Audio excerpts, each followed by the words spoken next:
Something There, Chapter 2. A Miraculous Ladybug Fanfiction written and narrated by Mira Rose. Artwork by Chowan Painting on Instagram. You can find a link to their social media in the description box below. Go give this artist some loves! Because, look at the super cute cheesecake art. Ooh, what a good cheesecake. They'd be looking like a real cute cheesecake, and it's really hard to find that. Trust me, I know, because I've looked for it. Once again, link in description for the artist, Chowan Painting. Now then, if you haven't already, go back and enjoy Chapter 1 of this series. It's a 3-part series, so, it might make a little more sense if you start at Chapter 1. Now then, if you haven't already, don't forget to like this video and leave a comment in support. If you don't know what to comment, put Adrien's trench coat. Now then, please enjoy Something There, Chapter 2. Adrien aggressed. At home, hiding behind a bamboo plant. "Marinette!" Adrien hissed, trying his best to keep it a whisper. "Marinette, they're holding hands!" "You're not inconspicuous in the slightest, darling." Adrien sat, perched behind their black bamboo plant, staring at the Kwamis as they napped. His wife carried on with her late afternoon ritual of hot chocolate with whipped cream and the latest webtoon update, scrolling without a care to his whims. "But they're holding hands!" "And Tikki curls into my neck when we nap. Leave them alone, darling. You'll upset the balance of the universe if you force it." "I'm not forcing anything." "You're willing it into existence." "So you do think something's there." Marinette sighed and set down her hot chocolate. "Darling." "Yes, dear?" "What will prove or disprove this?" "We have to investigate." Adrien beamed, knowing she'd hate this idea. "Oh no."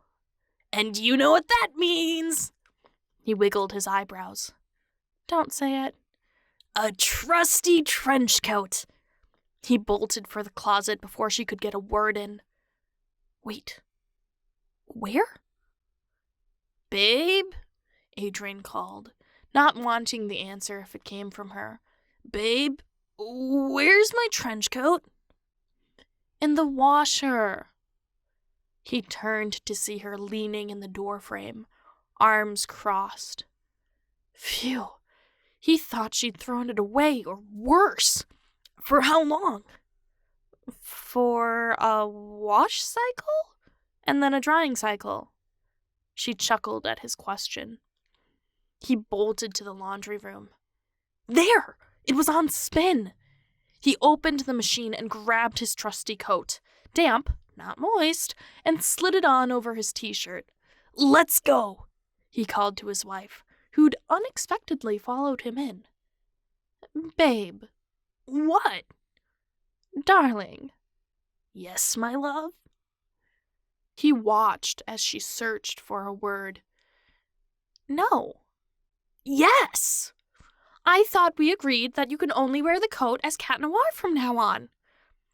"You agreed to that," he pointed out. "I continued making eggs." "You're really insisting on a technicality, huh?" "You just wish you could rock a trench coat like this."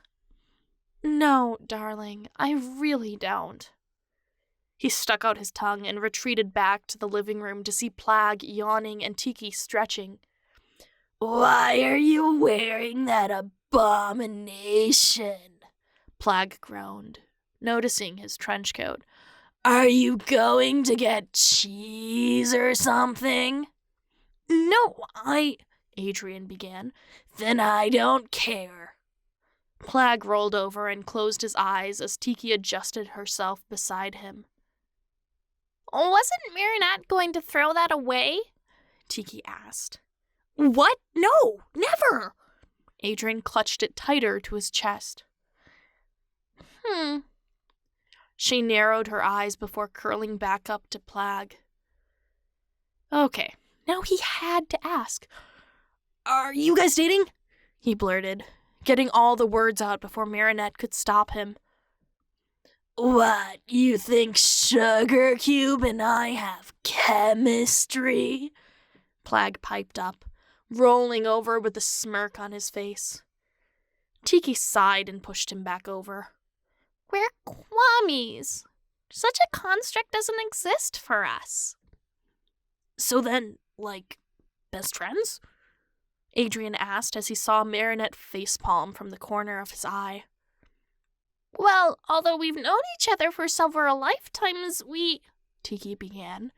What we have is like a fine cheese, Plagg interrupted. Aged. Tikki slapped his tummy and sighed. Did you read some kind of fanfiction off the Lady blog again? What? Kwami fanfiction existed? You'd have to look into that. No, you guys are, he made a circular gesture with his hands. Canoodling? Canoodling? What do you mean? His wife exploded with laughter behind them. I'm leaving. Good luck explaining yourself, Mr. Trenchcoat, Marinette said, retreating back to her now lukewarm chocolate and webtoons. Ooh, canoodling, Plagg echoed, sitting up, smirking, and planting a kiss on Tikki's cheek. She scowled and pushed him away. Again, no such thing as a dating construct for us, Tikki said, floating up to sit on the armrest by herself. Oh, come on, Sugar Cube. Plagg followed her, clearly entertained by a new way to bug her. Aren't you always going on about being innovative? She kicked him out of the air as he approached with such force that he hit Adrien, grasping onto the trenchcoat to grab his bearings. Ew, Plagg said, pulling off and floating as he looked at his arms. Why is it moist? Marinette, of course, laughed at the comment. Adrien didn't. Come on, bud. Let's go to the cheese store, he said, opening a pocket wide enough for Plagg to slip in. What? Actually, don't answer that. I don't care why, Plagg said, flying in. It's nice to treat yourself after a rejection, Adrien said, winking at Tikki, who in turn rolled her eyes before curling up to go to sleep. There's nothing I can say to get you to not wear that out, huh? Marinette asked, not looking up from her latest tapas update. Nope. Have fun. Will do. Don't get arrested. I'll try. I'll be here. Hope so. Adrien pressed a kiss to her forehead before she looked up and he caught her lips, too. Do you want anything while I'm out?